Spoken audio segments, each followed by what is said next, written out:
Hello students, आज हम maths का चैप्टर 11 मनी कंटिन्यू करेंगे। तो लास्ट क्लास में हमने इसकी एक्सरसाइज करी थी 11.3, जिसमें हमने पढ़ा था प्रॉफिट एंड लॉस के बारे में। तो ये सबसे इम्पॉर्टेंट टॉपिक था इस चैप्टर का, प्रॉफिट एंड लॉस, तो जिसमें ये फॉर्मूलेज भी आपको लर्न करने थे। एंड इसके एक्सरसाइज 11.3 करी आपने लास्ट क्लास में, और ये हम आज इसकी रिवीजन एक्सरसाइज करेंगे। सो ये ऑलरेडी आपका बस चैप्टर फिनिश हो गया है, तो ये लास्ट रिवीजन एक्सरसाइज है। तो फर्स्ट क्वेश्चन है, Suniti wants to buy earbuds, one pack of 50 buds cost ₹35, another pack of 150 buds cost ₹100, which one is better buy. So Suniti को क्या खरीदने थे? ईयरबड्स। ईयरबड्स क्या होते हैं? जिससे हम कान साफ करते हैं, ईयरबड्स। सो उसका जो एक पैक था 50 बर्ड्स का, उसका क्या कॉस्ट था? ₹35। और एक पैक था 150 बर्ड्स का, जिसकी कॉस्ट थी ₹100। तो हमें पूछा है which one is a better buy. तो हमें कैसे पता लगेगा कि कौन सा बेटर बाय है? जिसकी कॉस्ट कम होगी वो बेटर होगा। अब इसमें तो हमें पता लग रहा है ये ₹35 का है और ये 100 का है, तो कॉस्ट किसकी कम है? इसकी कम है। लेकिन इसमें कितने हैं? 50 बर्ड्स हैं, इसमें है 150 बर्ड्स। तो हमें पहले 1 बर्ड की कॉस्ट निकालनी है। दोनों में 1 बर्ड की कॉस्ट क्या आ जाएगी? अब ये ₹35 के हैं 50 बर्ड्स, तो 35 डिवाइड बाय 50।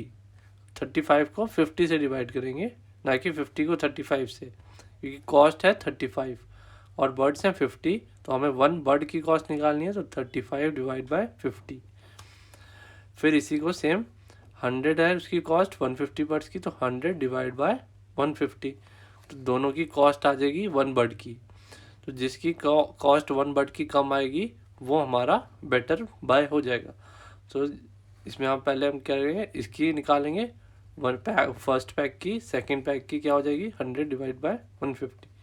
सो इसको आप कैसे लिखेंगे, मैं आपको डिवाइड करके यहाँ पे बता रहा हूँ। यहाँ पे 35 डिवाइड बाय 50, तो 35 हमारा क्या होगा? डिविडेंड, और ये 50 डिवाइज़र।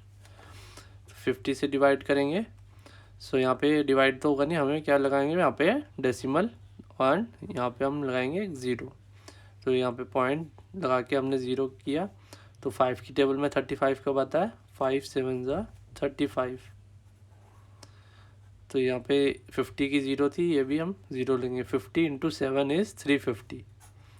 तो यहाँ पे 0 बचा, ये क्या आया? 0.7। तो ये हमारा हो जाएगा कितने?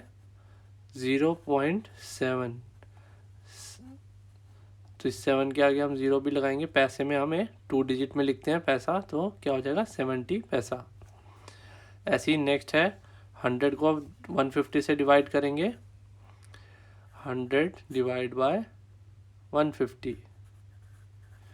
तो ये 0 से 0 कैंसिल आउट, 5 2 ज़ा 10, 5 3 ज़ा 15। तो ये हमारा क्या है? 2/3। अब 2/3 यानी इसको हम डिवाइड करेंगे तो क्या आएगा? 3 को हम 2 से डिवाइड करेंगे, 2 को 3 से।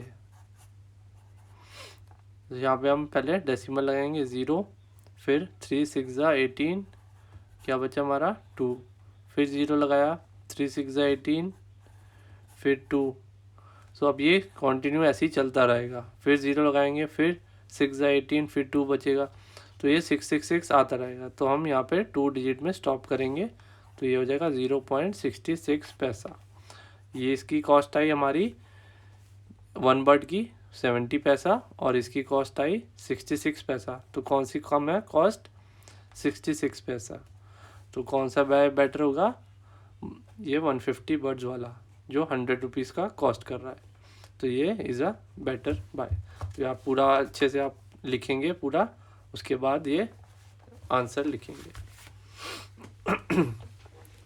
नेक्स्ट है, if the cost of a pack of 25 crackers is ₹750, find the cost of 15 PACS of crackers. और जिसमें आपको कॉस्ट दे रखी है एक पैक की, जिसमें 25 क्रैकर्स हैं, उसकी कॉस्ट है ₹750। अब इसमें आपको कॉस्ट फाइंड करनी है 15 पैक्स ऑफ क्रैकर्स। तो आपको 25 क्रैकर्स की कॉस्ट है 750 15 की बतानी है। तो सबसे पहले हमें 1 पैक ऑफ क्रैकर जो है उसकी कॉस्ट निकालेंगे। तो क्या हो जाएगी 750 डिवाइड बाय 25 हमारी 1 क्रैकर की कॉस्ट आएगी।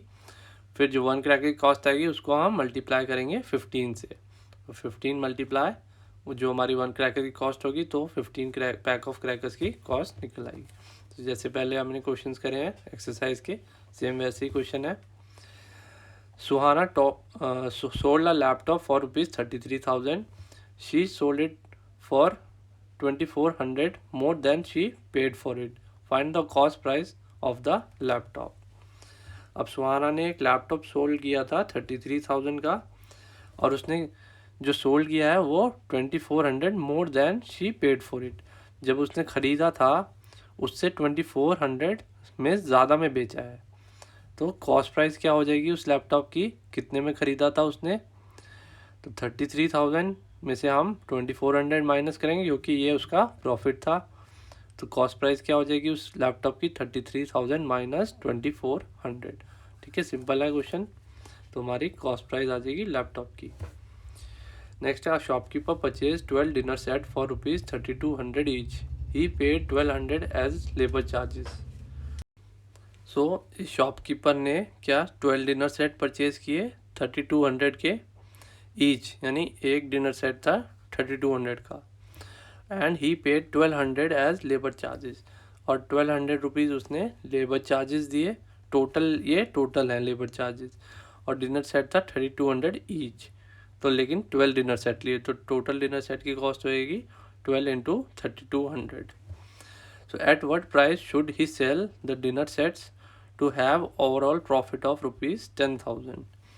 अगर उसको 10,000 का प्रॉफिट चाहिए, ओवरऑल प्रॉफिट यानी टोटल 12 डिनर सेट्स पे, तो उसको कितने के सेल करने चाहिए डिनर सेट। तो पहले तो हम उसकी कॉस्ट निकालेंगे। डिनर सेट की कॉस्ट क्या हो जाएगी, सबसे पहले डिनर सेट की थी 3,200 मल्टीप्लाई बाय 12। तो ये हमारे डिनर सेट की कॉस्ट आ जाएगी, 12 डिनर सेट की कॉस्ट प्लस क्या करेंगे इसमें 1,200 लेबर चार्ज थे वो भी हम उसमें ऐड करेंगे। तो उसकी ओवरऑल कॉस्ट हमें पता लग जाएगी कितनी थी। उसके बाद हम उसमें 10,000 ऐड कर देंगे क्योंकि हमें प्रॉफिट चाहिए 10,000 का। So what price should he sell for the dinner set to have overall profit of 10,000। तो जो टोटल कॉस्ट हमारी आ जाएगी उसमें हम 10,000 ऐड करेंगे। सो हमारा क्या हो जाएगा सेलिंग प्राइस। सो वो हमारा सेलिंग प्राइस हो जाएगा जो उसने हमें डिनर सेट हमें बेचना है 10,000 प्रॉफिट कमाने के लिए। ओके, नेक्स्ट है Jagat bought 50 kg of potatoes for ₹500। He sold the potatoes at ₹15 per kg। What is the profit और लॉस। जगत ने 50 kg पोटैटोज खरीदे थे, कितने टोटल 500 रुपीज़ के, और उसने वो बेच दिए 15 रुपीज़ पर kg पे। सबसे पहले हम क्या निकालेंगे 1 kg की कॉस्ट क्या आई है हमारी पोटैटोज की, या तो हम इसको 1 kg की निकालेंगे या इसमें हम मल्टीप्लाई कर देंगे 50 से। तो अब इसको सीधा आप मल्टीप्लाई कर सकते हैं। 15 रुपीज़ पर kg उसने सोल्ड किए हैं, तो 50 kg पोटैटोज कितने में सोल्ड किए 15 इंटू 50 kgs। सो हमारा ये आ जाएगा 750 रुपीज़ के। सो टोटल उसने 500 में ख़रीदे थे और टोटल पोटैटो सोल्ड कितने में कर दिए 750 में। तो उसको क्या प्रॉफिट हो रहा है क्योंकि उसने ज़्यादा में बेचे, तो कितने का प्रॉफिट हो रहा है हमें बताना है। तो हम टोटल सेलिंग प्राइस था, ये हमारा सेलिंग प्राइस है और ये हमारा कॉस्ट प्राइस है। तो selling price minus cost price, तो हमारा प्रॉफिट निकल जाएगा।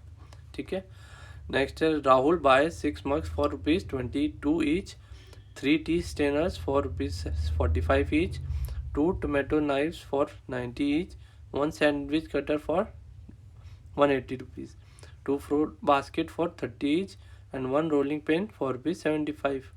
Make the bill and find the total cost. अब इसमें आपको ये सारी चीज़ें बताई हुई हैं, ये उसने खरीदी हैं। 6 मग खरीदे हैं 25 ईच, सबका ईच प्राइस है। तो जितने मग्स हैं उससे हम मल्टीप्लाई करेंगे 22 से, 22 इंटू 6। 3 स्टेनर्स खरीदे हैं 45 ईच के, तो 45 इंटू 3। तो 2 टोमेटो नाइव्स हैं 90 ईच के, तो 90 मल्टीप्लाई बाय 2, तो तो हमारी सबकी कॉस्ट आ जाएगी। अब ये 1 सैंडविच कटर है तो इसकी कॉस्ट तो सेम रहेगी क्योंकि ये 1 ही है। 2 फ्रूट बास्केट है तो इस 30 की ईच, तो 2 इंटू 30 एंड 1 रोलिंग पिन है 75, तो ये भी एज इट इज़ सेम रहेगा 75। तो सबको बाकी मल्टीप्लाई करेंगे एंड सबका जो हमारी कॉस्ट आएगी सबको हम ऐड करेंगे, तो वो हमारा एक बिल बन जाएगा। जैसे हमें मार्केट में जाते हैं टोटल बिल बनता है, ऐसे ही हमें बिल बनाना है और टोटल कॉस्ट फाइंड करनी है। ठीक है, ये आप लिखेंगे। नेक्स्ट है fill in the blank, selling price, cost price, profit, loss. तो ये आपने ऑलरेडी भी हमने एक्सरसाइज में करा है। सेलिंग प्राइस आपका कहीं मिसिंग है, कहीं पे कॉस्ट प्राइस मिसिंग है और प्रॉफिट एंड लॉस भी कहीं पे मिसिंग है। तो हमें 2 चीज़ें दे रखी हैं, तो थर्ड हमारी निकल जाएगी। सेलिंग प्राइस दिया है, इसमें कॉस्ट प्राइस दिया है, हमें प्रॉफिट या लॉस बताना है क्या है। सेलिंग प्राइस हमारा है 389, कॉस्ट प्राइस है 297। तो सबसे पहले हमें यहाँ देखना है क्या हो रहा है, प्रॉफिट है या लॉस है। कॉस्ट प्राइस कम है, सेलिंग प्राइस ज़्यादा है, तो हमें क्या होगा, प्रॉफिट। तो प्रॉफिट लॉस नहीं होगा, तो इसमें लॉस में क्रॉस करेंगे। प्रॉफिट क्या होगा, selling price minus cost price, तो इसको माइनस करके यहाँ पे जो आएगा प्रॉफिट हम लिखेंगे। ऐसे ही इसमें हमें बी पार्ट है, सेलिंग प्राइस दिया हुआ है, कॉस्ट प्राइस नहीं दिया, प्रॉफिट दिया हुआ है। जब प्रॉफिट हो रहा है तो हमें पता है सेलिंग प्राइस ज़्यादा है तभी प्रॉफिट हो रहा है, तो कॉस्ट प्राइस हमारा कम होगा। तो हमें पता है प्रॉफिट का क्या होता है, जब प्रॉफिट हो रहा होता है तो हमें कॉस्ट प्राइस निकालनी हो, तो क्या होता है, सेलिंग प्राइस माइनस प्रॉफिट। तो सेलिंग प्राइस में से प्रॉफिट माइनस कर देंगे तो हमारी कॉस्ट प्राइस आ जाएगी। तो इसमें लॉस भी कुछ नहीं है, तो इसमें क्रॉस करेंगे। ऐसे ही बाकी सबके भी आप फाइंड करेंगे कि सेलिंग प्राइस क्या है, कॉस्ट प्राइस या प्रॉफिट एंड लॉस हो रहा है। तो इसमें ये आप फिल करेंगे, इसके सारे फिल इन द ब्लैंक्स। सो ये आपका चैप्टर अब ओवर है, फिनिश हो गया है। लास्ट एक्सरसाइज थी इसकी, रिवीजन एक्सरसाइज। तो ये अच्छे से आप करेंगे एंड ये अपनी नोटबुक में सॉल्व करेंगे। Thank you.